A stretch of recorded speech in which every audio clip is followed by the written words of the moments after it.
I'm going to put it at 10,000 emails that we have received since we opened up this tip line. This would be insane. We want to read your emails. Absolutely not. She knows we're going to say you can't read that. She just continues to ask for more and more because she can't find any evidence. Blake Lively is really upset after Candace Owens said a big name on TV. There are over 10,000 emails, some sneaky PR tricks, and Taylor Swift's dad might be involved too. This is like a huge scandal wave. Blake's perfect image just crashed into proof she never expected. Now, I've received my subpoena from Blake Lively today. I'll tell you what is in it, because in my opinion, she's kind of admitting that she cannot prove that there was a smear campaign. Candace Owens just got served with court papers from Blake Lively's lawyers. Yes, Blake Lively, the fancy actress who used to be on TV, walks red carpets, and is married to another famous person. Blake thought she could march into 2025 like she was going to court and make Candace stop talking. She acted like this was some fancy Netflix court show and Candace was just a nobody. What are you talking about? This doesn't make any sense. Let's slow that down here, because I think we're realizing something. But here's the thing, this isn't a movie, and Candace doesn't play small parts. What happened next wasn't just fighting back, it was like totally destroying someone in court.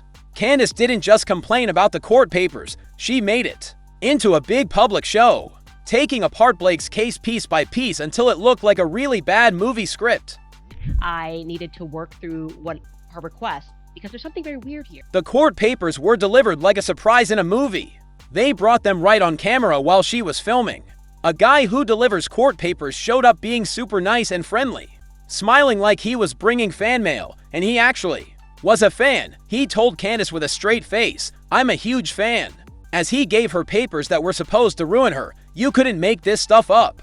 The most compelling part of this subpoena that I'm about to show you, which I wasn't expecting, is the requested timeline of a documentation that they'd like, okay? This is page 9 of the subpoena. It's a lot of blah, blah, blah, a bunch of words. I'm not reading this whole thing. Now, Candace could have just thrown the whole thing away, but nope.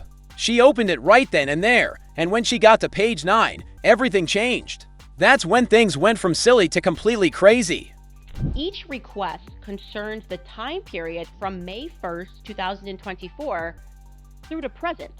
Because Blake Lively's lawyers, led by a guy named Michael Gadel, weren't just asking for proof. No, they wanted Candace to give them every single email, message, text, and any way of talking. And maybe even tweets about Blake Lively going all the way back to May 1st, 2024. That if you're going to subpoena people, you're going to need messages that took place before you filed the lawsuit saying that it already happened. But look what they're doing here. They're extending that. Why would you extend it? There's no way that you could extend it because it already happened in the past. Let's stop and think about this. The lawsuit was filed on December 20th, 2024, which means they were asking for proof of a plan to hurt Blake's reputation that already happened, according to them, but somehow they wanted Candace's emails from months later. That doesn't make sense, but here's what they forgot. Candace Owens doesn't get scared easily. She knows that I have a source because I'm the one that revealed that it was Scott Swift who teamed up with Baldoni. Let's be honest, nothing makes Hollywood PR people panic faster than someone telling the truth.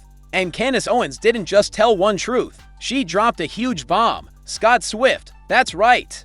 Taylor Swift's dad, a man who's known for quietly staying backstage at Taylor's concerts and probably giving snacks to security guards, was suddenly called out as someone helping in a mean PR fight against Blake Lively.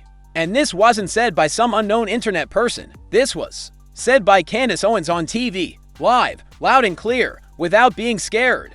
So she's probably going, oh, who sent that to her? Was it Taylor? Are Candace and Taylor friends? Is Taylor trying to undermine me? This is a fishing expedition. So it's a fishing expedition because she wants to know now who's talking trash about her.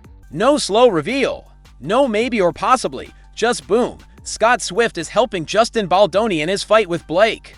And if you listen carefully, you could hear PR people in Los Angeles screaming into their healthy smoothies. So it's sloppy. I think that's legal strategy, is to pretend, to get these people like me and Steph with the Deeds to say we're not giving that information so they can go, oh, look, something is happening. Now, why did that make Blake's team go into panic mode? Easy. Because no one else had this information. Not TMZ, not Page 6, not even Variety magazine with its 16 secret sources, just Candace. And you know what that means. Someone told her. and not the kind of someone who parks cars or once served frozen yogurt to Ryan Reynolds. This person had real access, really uncomfortable, inconvenient access.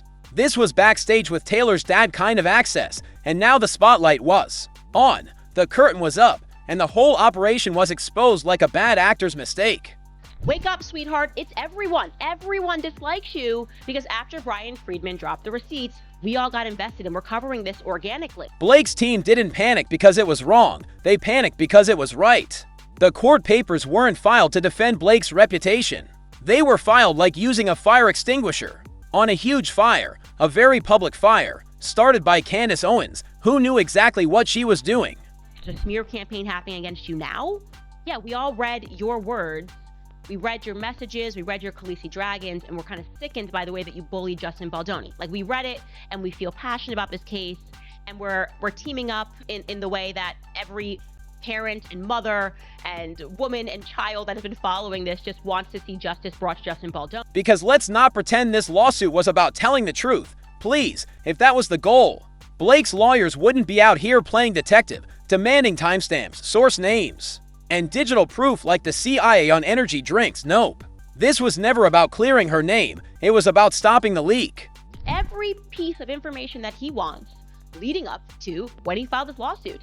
But obviously, we are going to assert reporter's privilege to protect our sources for how we got information about Blake Lively following her lawsuit being filed. I mean, common sense. The minute Scott Swift's name got mentioned, this lawsuit turned from being about lies into pure desperation. Candace had what they didn't, the inside information, and the fact she served it hot. Live and unfiltered, that's what turned a celebrity tantrum into a full-blown legal hunt. Let's call it what it is. Court papers with a side of revenge, a sneaky attack disguised as a lawsuit. APR damage control move in a business suit. This is important because she's done everything in her power to try to avoid this and mislead both the judge and the public. Because if Blake Lively thought she could keep her secrets buried forever, she just learned the hard way that Candace Owens has a shovel, and she's not afraid to dig.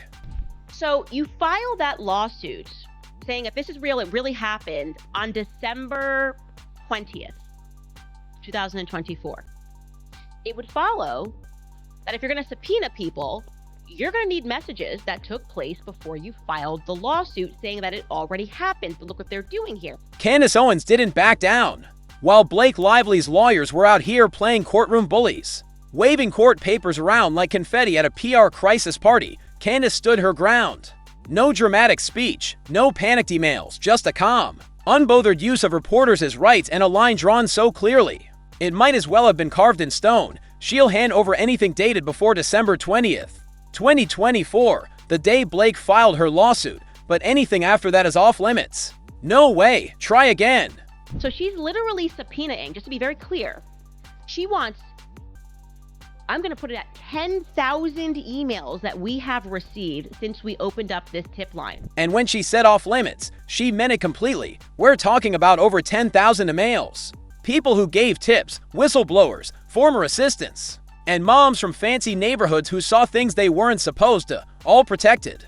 No exceptions. You want to talk about loyalty. Candace isn't just refusing to give up. She's protecting the backbone of investigative reporting like she's guarding national secrets.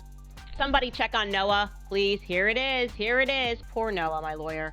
Or rich Noah, my lawyer, because my legal life seems to be never ceasing. It just continues to go. Even her legal team's in on the ride. Her lawyer, Noah, has basically become a meme at this point. Candace jokes he's one court meeting away from retirement, and honestly, she's probably not wrong.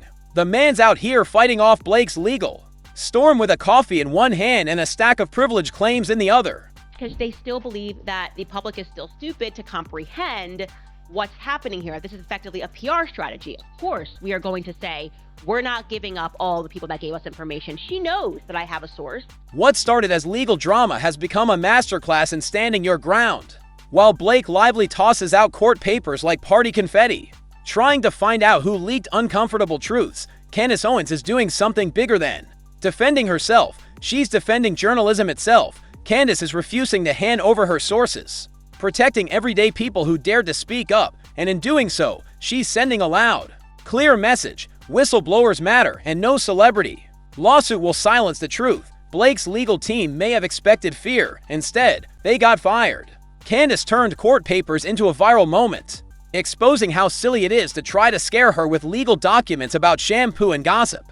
She isn't just fighting back, she's burning down the PR spin and rewriting the rules with 10,000 plus emails from insiders, staffers, and brave tipsters. This isn't just her fight. It's our fight against cover-ups and legal bullying. And if you think this is over, it's just getting started. If you're here for truth over spin, facts over fame, and fearless receipts, make sure you like, share, and subscribe. The next chapter's coming and you won't want to miss it.